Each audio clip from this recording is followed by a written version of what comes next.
Então, como eu vim falando, eu vou apresentar conceitos que também são muito importantes dentro da gestão, do planejamento, da instituição de um geoparque, que já foram citados em algumas apresentações, mas eu vou trazer realmente a definição, trazer a questão, aprofundar um pouco do conhecimento sobre os conceitos de geodiversidade, geopatrimônio, geoconservação, falar um pouco dos valores que estão atrelados a cada um desses componentes ambientais e, por fim, falar um pouco da etapa de valorização, que é uma das principais ações dentro de um geoparque, que é isso que o Geoparque São Desidério vai fazer com essa região tão linda, que é valorizar os aspectos ambientais e também os aspectos culturais presentes nesse território. Então, essa apresentação vai ser praticamente em 2 momentos, né? Primeiro apresentando os conceitos e, posteriormente, falando um pouco da valorização, tendo como foco especial a definição de interpretação ambiental, patrimonial, a geocomunicação, entender a valorização como a construção de a narrativa em prol da conservação ambiental e da conservação também dos aspectos culturais presentes. Então, primeiro eu vou falar um pouco sobre o conceito de geodiversidade. Esse conceito, ele apareceu na literatura na década de 1940, em textos de um geógrafo argentino chamado Federico Daus, porém, ele apareceu de uma forma bastante distinta do que ela é concebida hoje. Ele apareceu como um sinônimo de diversidade geográfica, ou seja, as representações tanto socioculturais e os aspectos naturais existentes em um determinado local. Era um sinônimo praticamente de espaço geográfico. Porém, era um sentido bastante amplo e geográfico, como eu falei. Porém, quando você pensa hoje em dia, o conceito de geodiversidade que está alicerçado nos geoparques, assim, essa temática, ele apresenta um conceito mais restrito, uma abrangência mais restrita, atrelado à geologia ou às características abióticas de uma área. Esse conceito, como conhecemos hoje, como ele é abordado na literatura, ele é bastante recente, se você comparar a história da ciência da Terra, né? É um conceito que nasceu e foi difundido a partir da década de 1990, e por ser difundido, estabelecido nessa época, ele apresenta um vertente bastante conservacionista. Como coloca Borba, a geodiversidade, ele aparece como um contraponto ao conceito de biodiversidade. A biodiversidade vai ser, né, aquele conjunto de elementos bióticos da natureza, ou seja, aquilo que tem vida, espécies de flora, fauna, e entre outros, e a geodiversidade vai vir como um contraponto, como aquilo que não tem vida, aquilo que é abiótico, aquilo que dá o suporte para o desenvolvimento da vida. E ele nasce nessa década de 90, principalmente ali nas discussões da Rio 92, então ele traz esse caráter ambientalista, conservacionista para o estudo da temática. A Royal Society for Nature Conservation, ela define a geodiversidade como a variedade de ambientes geológicos, de fenômenos e processos ativos que dão origem a paisagens, às rochas, aos minerais, aos fósseis, aos solos e aos outros depósitos superficiais. Esses depósitos, no caso, que são a superfície, são suporte para toda forma de vida. Então, se não há uma geodiversidade, não há como ter vida, porque a geodiversidade são esses elementos que é um suporte para a vida na Terra. Então, quando você vai ler sobre os conceitos de geodiversidade, você percebe que eles sempre convergem para isso que eu falei, né? Da geodiversidade enquanto a diversidade de elementos abióticos presentes em uma determinada paisagem. E quais são esses elementos? Eles vão desde elementos microscópicos, como os minerais, as rochas, que são conjuntos de minerais ou apenas um mineral, aos solos, aos relevos, aos fósseis, ou seja, todos esses componentes abióticos que existem na paisagem, que não tem vida, mas que é o suporte para a vida. Então, é algo bastante interessante você pensar que você estudar a geodiversidade, você estudar elementos que apresentam escalas muito diferentes. Você sai do microscópico para um relevo, que é algo que ocupa, muitas vezes, quilômetros e quilômetros quadrados. Algo interessante que você for pensar é que, se você for pensar a natureza ela pode ser definida como a união, a relação indissociável entre os elementos da geodiversidade, ou seja, os elementos abióticos, entre os elementos da biodiversidade e os aspectos culturais existentes no local, ou seja, que trabalha com a ação antrópica do homem ali. Porém, se você for analisar o conceito de biodiversidade apresenta uma divulgação muito maior, é um conceito que as pessoas sabem o que é um conceito que está nas conversas do dia a dia, as ações de conservação da natureza, elas são voltadas para a biodiversidade. Já o conceito de geodiversidade, ele é um pouco esquecido, é um pouco deixado de lado, mesmo tendo uma importância muito grande para a conservação da natureza, para o entendimento da natureza como ela é. Essa atividade aqui, o professor Marcos Nascimento sempre coloca, o professor Marcos Nascimento vai dar a palestra no próximo encontro, ele sempre coloca nas apresentações dele, para mostrar esse descompasso entre a divulgação existente entre o termo biodiversidade e geodiversidade. Você joga no Google ali, nesse dia, no caso, eu joguei o termo biodiversidade em português mesmo, apareceu 7.810.000 resultados. Já eu joguei o termo lá, geodiversidade, apareceu somente 121.000. Ou seja, para cada termo de geodiversidade, há 64 termos de biodiversidade. Isso reflete em maior difusão do conceito de biodiversidade, conhecimento realmente pelo grande público. Mas por que isso se dá?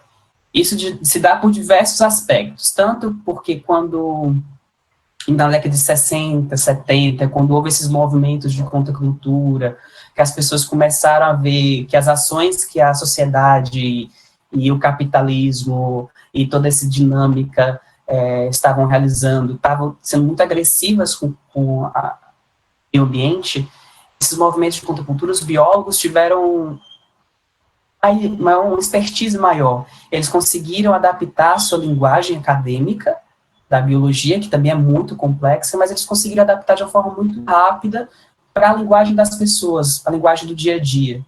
Ou seja, eles começaram a difundir que você conservar, você proteger uma árvore, proteger uma espécie, é muito importante, que isso vai salvar a própria humanidade. Porém, essa mesma capacidade, as pessoas que trabalham com as ciências da Terra, elas não tiveram como dialogar, tanto com as pessoas como os agentes públicos, que são importantes realmente na efetivação de estratégias de gestão territorial, de conservação ambiental. Então, isso também é um dos principais elementos que remete a essa falta de divulgação desse conceito de geodiversidade, mas também a própria sistematização recente. O termo de biodiversidade, ele já é mais antigo, já a geodiversidade, como eu falei, como nós concebemos hoje, quanto à diversidade dos componentes abióticos da paisagem, ela nasceu, assim, apenas na década de 90, vem sendo desenvolvido apenas da década de 90 para cá, ou seja, 30 anos de desenvolvimento desse novo paradigma das geociências. Mas, então, por que estudar a geodiversidade? Qual a importância da geodiversidade? Por que existe um geoparque e salienta tanto a diversidade abiótica de um determinado território? Porque a geodiversidade, assim como a biodiversidade, ela apresenta diferentes valores associados. Gray, no livro de 2004, ele elenca 7 categorias de valores que os elementos da geodiversidade apresentam. Então, eu vou trazer um pouquinho sobre cada um desses valores, que é o valor intrínseco, o valor cultural, o valor econômico, o valor estético, funcional e o científico e didático.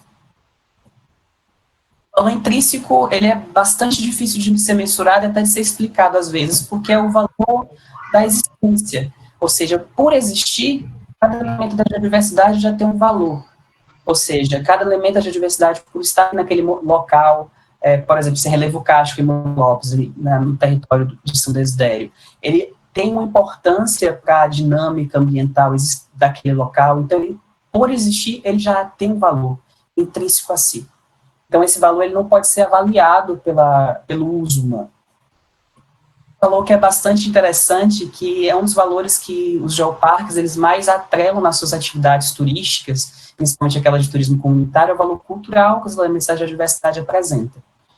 Cotiuti, em um artigo de 2012, ela coloca que o valor cultural ele revela-se nas inúmeras relações que existem entre a sociedade e o mundo natural que a rodeia, no qual está inserida e no qual ela pertence. Ou seja, são aqueles elementos da geodiversidade que está sempre no dia a dia, são aspectos que contam um pouco da história daquela comunidade, daquela sociedade. Então, por exemplo, aqui eu trago a Gruta de Ubajara, que foi a Gruta de Bom Jesus da Lapa, que foi citada pelo professor Baqueiro na sua apresentação, que essa gruta, ela apresenta registros de ser a gruta mais antiga utilizada para atos religiosos no Brasil, que datam do século XVII, XVIII. Então, tem um valor cultural atrelado a esse espaço bastante elevado. Ou também, por exemplo, quando você coloca o próprio nome da cidade de Barreiras. Barreiras, o nome da cidade vem de um aspecto da geomorfologia, já que os barcos subiam o Rio Grande e chegavam naquele ponto, haviam barreiras de rocha e areia que não permitiam que os barcos prosseguissem, ou seja, ali era o último ponto navegável. Então, o próprio nome dessa cidade, da cidade de Barreiras, nasceu de um aspecto atrelado à geodiversidade. Nascimento e Santos também pontuam que de todas as cidades brasileiras que apresentam o prefixo Ita, também tem esse valor cultural da geodiversidade, já que Ita significa pedra. Por exemplo, aqui no Ceará, onde eu vivo, tem a cidade de Itapipoca, Itapajé. Então, todos esses aspectos culturais estão também presentes na geodiversidade, e esse também é um dos principais valores a serem apropriados pelo turismo e pelas atividades de integração entre a comunidade e o órgão gestor de um geoparque, por exemplo. O valor econômico ele é mais fácil de ser entendido e visualizado, porque no dia a dia nós utilizamos elementos da geodiversidade. Nós utilizamos o petróleo, seja da gasolina, do plástico. Nós utilizamos aqui nessa cadeira, por exemplo, onde eu estou sentado, ela tem ferro. Então, o ferro é um elemento da geodiversidade. Então, os elementos da geodiversidade eles podem ser utilizados para a manutenção do bem-estar da sociedade. Outro valor é valor estético. É um valor também difícil de ser mensurado, porque o que é bonito para mim pode não ser bonito para vocês. Então, a beleza é algo relativo. Porém, é inegável que diversos elementos da geodiversidade, principalmente aqueles de aspectos geomorfológicos, como esse relevo aqui do Morro dos Três Irmãos, na Chapada Diamantina, eles têm um apelo cênico muito grande. Tanto que eles são alvo de atividades turísticas. Nós temos outros exemplos no mundo, os Pão de Açúcar, no Rio de Janeiro, as Cataratas do Iguaçu, o Grand Canyon, nos Estados Unidos. Então, o valor estético ele é bastante apropriado pela atividade turística. E também dentro do contexto de geoparque, porque nós não podemos romantizar o geoparque a ponto de esquecer que ele é uma atividade que visa também o lucro e o turismo, né, desenvolvimento do turismo. E o turismo é uma atividade capitalista, então ele vai se apropriar desse valor estético dos elementos, por exemplo, do geoparque São Desidério, lá do Parque Municipal da Lagoa Azul, vai se apropriar desse potencial estético daquele local para a atividade turística. A geodiversidade também apresenta valor funcional, que é atribuído de acordo com a capacidade que um determinado elemento tem para contribuir com o bem-estar humano. Por exemplo, eu trago aqui essa foto do Vale do Rio Douro, em Portugal, que é um local onde o relevo característico e o tipo de rocha permite a cultura de um tipo de uva que gera um tipo de vinho que é um retrato cultural, mas também socioeconômico do local. Forma também, por exemplo, um relevo das chapadas aí de São Desidério, que facilita a cultura da soja, do algodão. Então, é também um valor funcional que a geodiversidade apresenta. E valor científico educativo. Se você pensar, as ciências da Terra, as geociências, elas apresentam como foco de análise, desde o começo da sua história, elementos da geodiversidade. Estuda rocha, estratigrafia, petrologia, estuda todos os elementos da geodiversidade, desde o início da ciência. Porém, o que é interessante falar é que essa temática ela vai olhar esses elementos com outro viés, não só pela descrição desses elementos, das suas características, mas também pensando como conservá-los, pensando como usá-los de forma sustentável, um termo que o professor Baqueiro não gosta muito, mas é bastante utilizado também. Então, a investigação científica no campo da ciência da Terra é dada por meio do acesso e do estudo dos elementos da geodiversidade. Então, esses elementos, por exemplo, aqui do buraco da Sopradeira, que também é um dos geossítios do Geoparque São Desidério, eles apresentam um valor educativo e científico muito grande. Eles podem contar um pouco do contexto paleoclimático, contexto paleoambiental da região.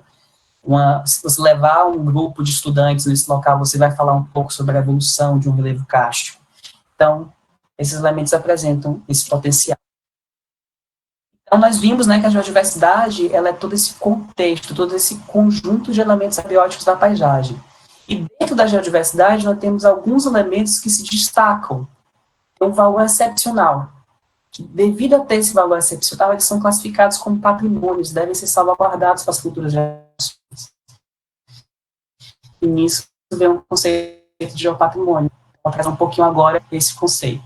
Na definição de patrimônio natural, que é daquela convenção da Unesco sobre o patrimônio cultural natural mundial, de 1972, na própria definição de patrimônio natural, diz que o patrimônio natural ele é composto por elementos excepcionais que integram a biodiversidade e a geodiversidade, apesar que eles não utilizam esse termo. Então, a conservação desses locais excepcionais é necessária para que as futuras gerações possam usufruir de suas singularidades. Eu gosto muito de um conceito de geopatrimônio, há vários na literatura, nós ainda estamos passando por um momento de, como é uma temática relativamente recente, ainda está naquele momento de consolidação dos conceitos. Muitos autores jogam seus conceitos e ainda precisamos sentar e falar, esse é o conceito, ou definir melhor as bases conceituais, assim. Porém, eu gosto muito desse conceito, que é um conceito do grupo de espanhóis, que define o geopatrimônio como um conjunto de elementos geológicos que se destacam por seu valor científico, cultural ou educativo. Elementos geológicos aqui refletem a geodiversidade. E o termo, como eu falei, o termo geopatrimônio é diferente do termo geodiversidade. A geodiversidade é um todo, e o geopatrimônio é só aqueles elementos que apresentam um valor excepcional. Ele abrange lugares e objetos especiais que têm um papel fundamental para a compreensão da história da Terra e também para a compreensão da sociedade, da relação da sociedade com a natureza. Porque, às vezes, você vai ter um elemento que tem uma importância muito grande para a comunidade, mas não tem uma relevância científica tão elevada, sabe? Então, eu digo muito isso, que o patrimônio que define não é a ciência, mas só a ciência, mas também as pessoas, a comunidade que vive e se relaciona com aquele determinado elemento. Outro conceito que é bastante integrado ao conceito de geopatrimônio é o conceito de geossítios. Eu falei aqui, esse é um dos geossítios do Geoparque São Desidérios, esse aqui é outro geossítio do Geoparque. Mas o que é geossítio? O geossítio é um ou mais elementos da geodiversidade, bem delimitados geograficamente, que apresenta valor singular do ponto de vista científico, pedagógico, cultural, turístico ou outro. É similar, né, se você for pensar com o conceito próprio de geopatrimônio. Mas o geossítio, ele vem na questão de você realmente ter uma área delimitada geograficamente. É como se fosse uma unidade de planejamento para você gerir o geopatrimônio de um local. O conjunto de geossítios de um determinado local configura o geopatrimônio daquele local.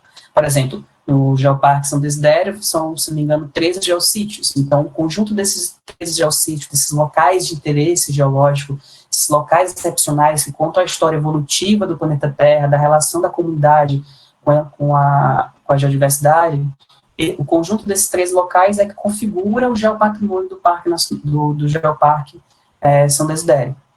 Então, esse conceito de geossítio é importante porque ele traz essa funcionalidade de ser como se fosse delimitação de gestão e de planejamento no âmbito do geopatrimônio e da geoconservação. Então, se nós temos elementos que são fundamentais, que são excepcionais, que têm um valor excepcional, que precisa ser salvaguardado para as futuras gerações, nós precisamos alçar medidas de conservação para esses elementos, para que não ocorra como o que ocorreu com a Pedra do Pescoço, que era uma feição geomorfológica bastante carismática, em São Desidério, que hoje em dia as pessoas, as futuras gerações já não vão poder mais visualizar porque ela foi tombada, não se sabe se por questão natural, se realmente por depedração, mas ações de geoconservação vêm para isso, são medidas que buscam que as futuras gerações possam usufruir do que a gente usufrui hoje. Então, quando você pega os estudos, os trabalhos na temática do geopatrimônio, da geodiversidade, você percebe que os objetivos, eles partem tanto da popularização dos conceitos referentes à ciência da Terra, da proteção dessas feições excepcionais e da criação de uma consciência ambiental mais holística, porque hoje em dia o que nós temos é uma consciência ambiental ligada só aos aspectos biológicos da paisagem. As pessoas esquecem que uma árvore, ela não está voando num vácuo, ela tem um solo que precisa estar ali, tem uma rocha. Então, se entende essa concepção de conservação ambiental, ligada muito ao verde, ao vivo, ao que se movimenta, mas é preciso ampliar essa percepção de conservação ambiental. Também para os aspectos que é o suporte, no caso, os aspectos da geodiversidade e do geopatrimônio. A geoconservação é exatamente, segundo o CUB, isso, né? São atividades que têm por finalidade a conservação e gestão do patrimônio geológico, ou seja, aqueles locais de valor excepcional e dos processos naturais a ele associados. Então, a diversidade, segundo o Brilha, no artigo de 2009, ela vai elencar diferentes aspectos da sociedade, tanto o aspecto da ciência, a universidade vai dar vai ajudar nessa atividade de geoconservação, vou falar posteriormente, mas também ela traz a educação, ela traz o geoturismo, que é o uso dos elementos para uma atividade econômica, ela contribui ao ordenamento do território, visando alçar e elencar os locais que merecem ser conservados e contribui de forma efetiva para a conservação da natureza. E ela se enquadra no paradigma da sustentabilidade, já que ela pode ser repetida continuamente, e ela influi tanto nos aspectos ambientais, sociais e econômicos de uma determinada região. Para você praticar uma geoconservação, o Brilha ele coloca que há etapas, no caso do que se chama de uma estratégia de geoconservação. Os trabalhos, eles trabalham principalmente, primeiro, exatamente como a Paula apresentou, né, são as etapas que você precisa realizar para desenvolver essa atividade, que ele falou exatamente com o turismo comunitário, eu vou trazer aqui, que é muito parecido com a geoconservação. Primeiro, você precisa inventariar, ou seja, você precisa definir quais são os locais excepcionais, quais são os valores presentes no seu território. Depois você precisa avaliar de forma quantitativa, qualitativa, esses locais excepcionais, para ser uma resposta melhor entendida pelo agente gestor do território e também pela comunidade, porque muitas vezes no inventário você faz uma descrição pormenorizada daquele local e você usa uma linguagem que não é uma linguagem que as pessoas entendem. Aí quando você traduz isso muitas vezes para números ou para uma outra linguagem mais qualitativa, as pessoas passam a entender. Outra etapa da estratégia de conservação é a etapa de tombamento, que indica como classificação legal. Também a etapa de conservação, você pontuar quais medidas de conservação devem ser atreladas àquele determinado local de relevância. Nós devemos cercar esse local, botar uma cerca que ninguém vai passar porque esse local é muito frágil, ou nós devemos traçar medidas de educação ambiental para a comunidade que está ao redor e fazer uma conservação indireta. Então, essas estratégias, elas dependem muito das características do local, das características ambientais, sociais e econômicas do local, onde esse elemento do geopatrimônio está inserido.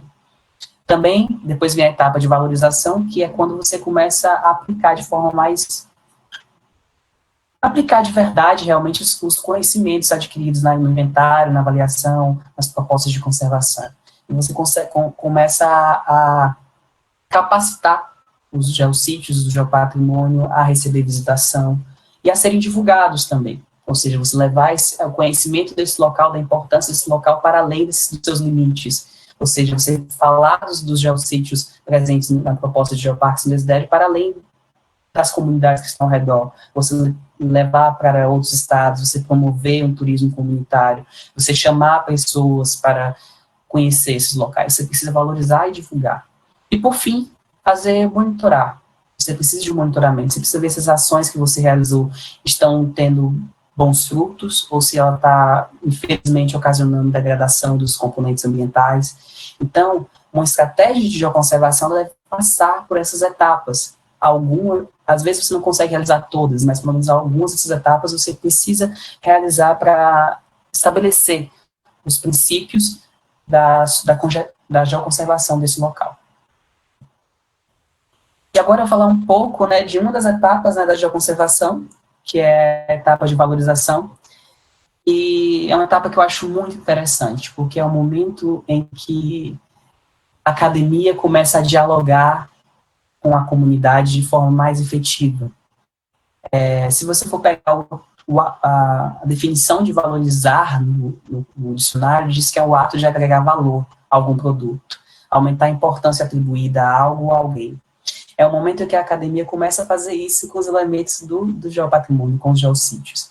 Então, no contexto ambiental, a valorização compreende o emprego de ações que visam a propagação de conceitos, de temas e posicionamentos atrelados à conservação da natureza, entendendo, enquanto produtos, os próprios elementos naturais, ou seja, os próprios geossítios são os nossos produtos. Então, nós vamos construir uma narrativa, nós vamos construir, formular ações junto com a comunidade, junto com os agentes econômicos, que possibilite a conservação daquele local.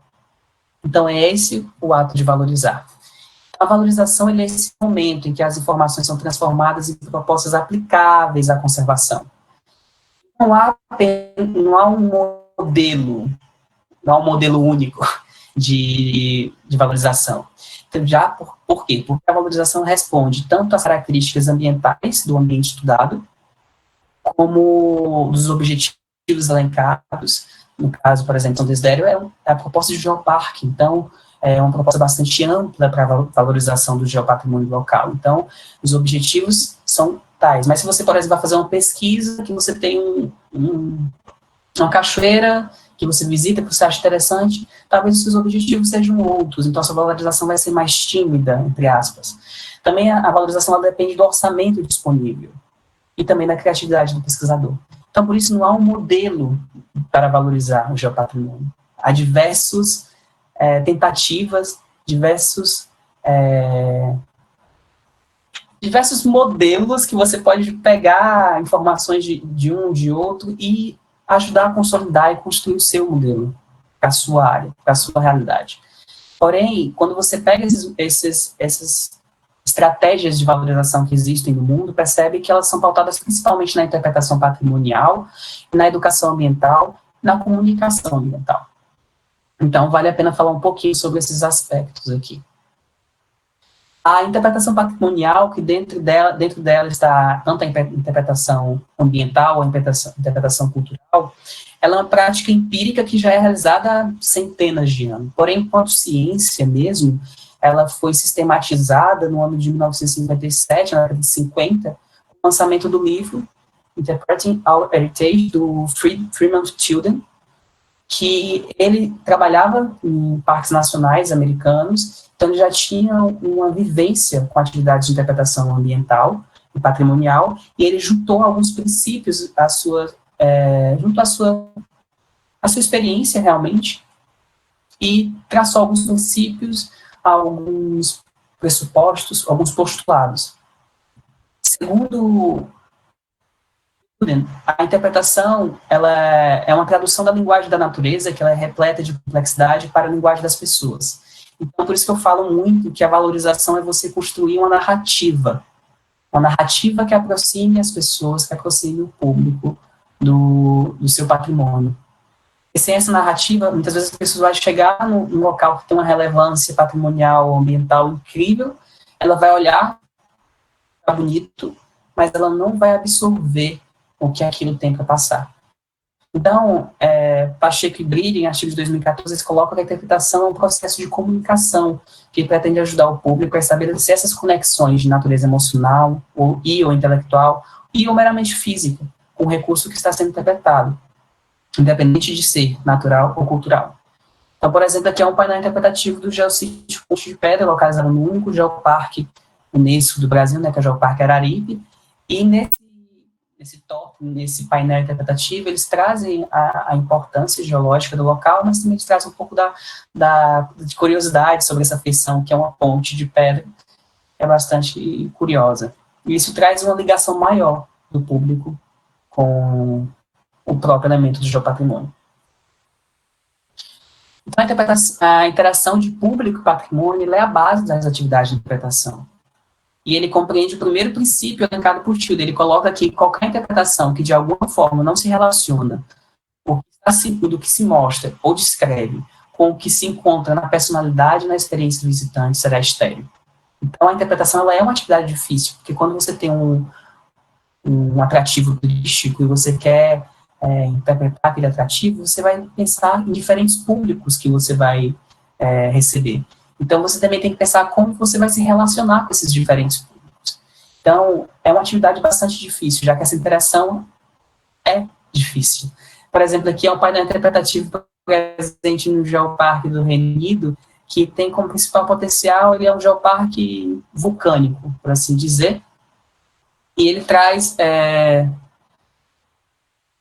tanto um totem, um painel interpretativo falando sobre a história dessa praia, mas também ele traz essa quase uma escultura, mostrando um pouco do interior do planeta, no interior do planeta Terra, do local.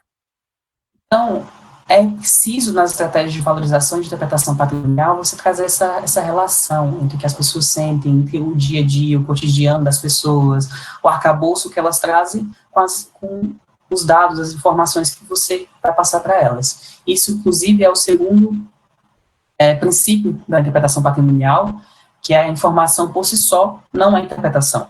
Interpretação configura uma relação baseada em informação, mas elas são coisas completamente diferentes. No entanto, toda interpretação inclui informação.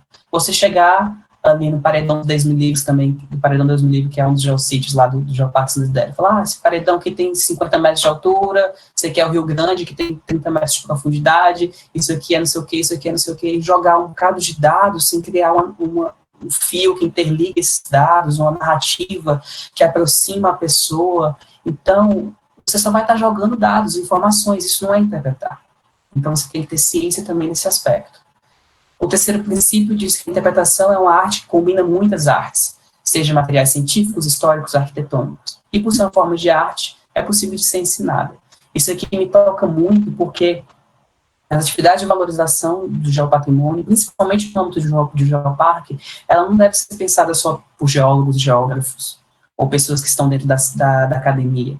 Ela deve ser pensada pelos agentes gestores, elas devem ser pensadas por pessoas da comunicação social, deve ser pensada por pessoas da design gráfico, por fotógrafos, por pessoas das artes.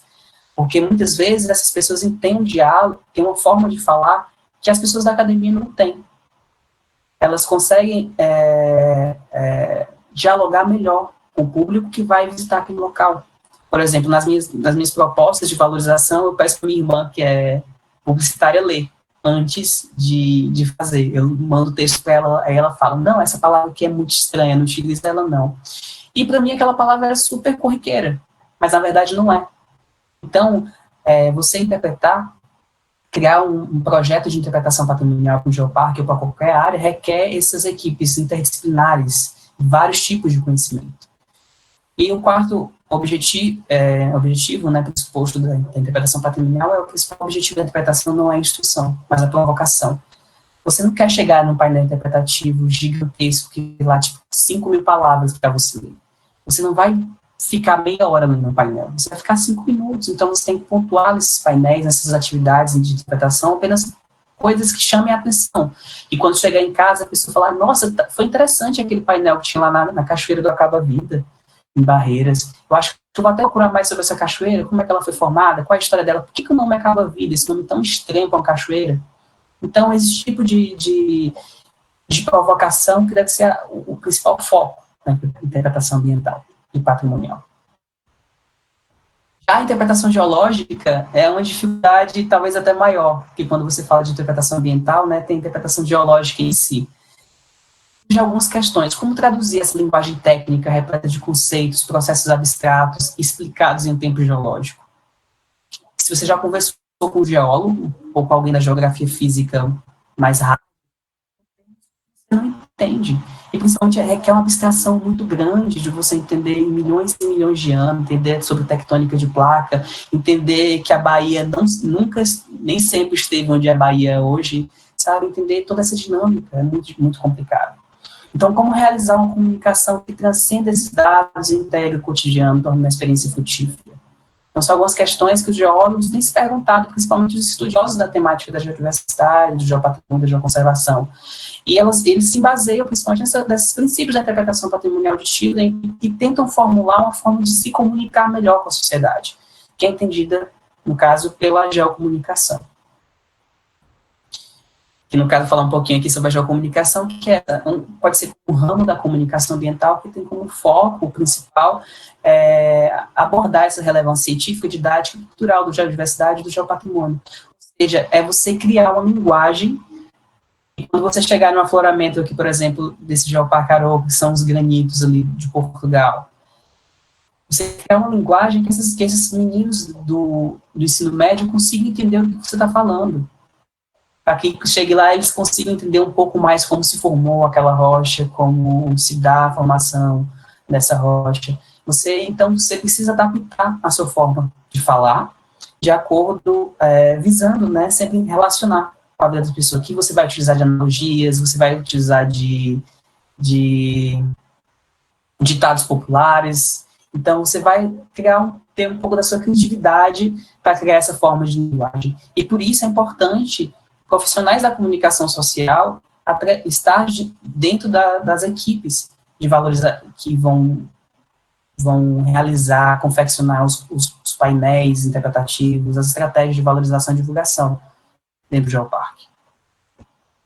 Então, a valorização do geopatrimônio deve ser feita entendendo essas características, essas dificuldades existentes em dialogar a geologia, que é as diferentes magnitudes físicas que já como eu falei, né? Você vai ter elementos da diversidade microscópicos, mas você vai ter um relevo também. O fato dele ser pensado em tempo geológico, não histórico, então as pessoas vão ter que pensar em milhões e milhões de anos. E como é que você vai fazer isso? Então, é algo que também deve ser pensado. A diversidade de ambientes geográficos e muitas vezes a ausência de apelo cênico, já que tem muitos locais de relevância científica gigantesca que não tem um apelo cênico nenhum, mas que são interessantes, que são curiosos, e que têm o potencial de serem espaços turísticos, mesmo sem essa beleza cênica. Mas por quê? Porque construir uma narrativa, como sempre essa palavra, narrativa, que se torne um local interessante. Então, a valorização do geopatrimônio, ele precisa levar em conta tudo isso, e tendo principalmente a questão da necessidade de abstração. Por isso, os materiais gráficos são tão importantes, talvez, na valorização do geopatrimônio, porque ele consegue diminuir um pouco da abstração existente necessária para se entender a paisagem. Então, aqui alguns exemplos, eu passei bastante painéis interpretativos, talvez porque sejam os tipos de valorização mais comuns.